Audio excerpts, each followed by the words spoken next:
નારણપુરા વિસ્તારમાં આવેલા અમદાવાદ મ્યુનિસિપલ કોર્પોરેશનના પાર્કિંગ પ્લોટમાં જુગાર રમતા 9 જુગારીઓને પીસીબી સ્ક્વોડ દ્વારા ઝડપી લેવામાં આવ્યા છે.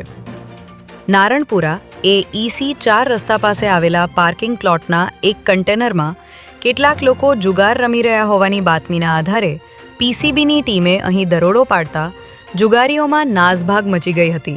ત્યારે પોલીસે જુગાર રમતા 9 જેટલા લોકોને ઝડપી લઈ સ્થળ પરથી 3 લાખની રોકડ સહિત 5 લાખ ઉપરાંતનો મુદ્દામાલ કબજે કર્યો હતો. જ્યારે ફરાર આરોપી કુંતલ પટેલની પોલીસે શોધખોળ શરૂ કરી છે. માધવપુરામાં હત્યા કેસમાં પેરોલ પર બહાર આવેલા હત્યારાએ ફરિયાદીની ગાડીમાં તોડફોડ કરી આતંક મચાવ્યો હોવાની ઘટના સામે આવી છે. આરોપીએ તેના સાગરીતો સાથે મળીને જે ઘરના દીકરાની હત્યા કરી હતી તે જ ઘરની બહાર પડેલી ગાડીમાં પાઇપો વડે તોડફોડ કરી નુકસાન પહોંચાડ્યું હતું.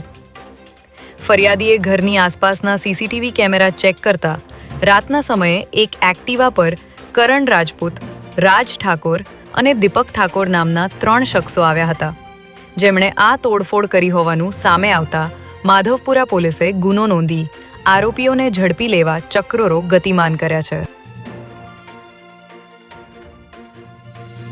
ગોમતીપુર પોલીસ દ્વારા પાડોશી સાથેના ઝઘડામાં યુવતીની ફરિયાદ લેવામાં ન આવતા બંને ભાઈ બહેને ઝેરી દવા પીતો વિડીયો સોશિયલ મીડિયામાં વાયરલ કર્યો છે.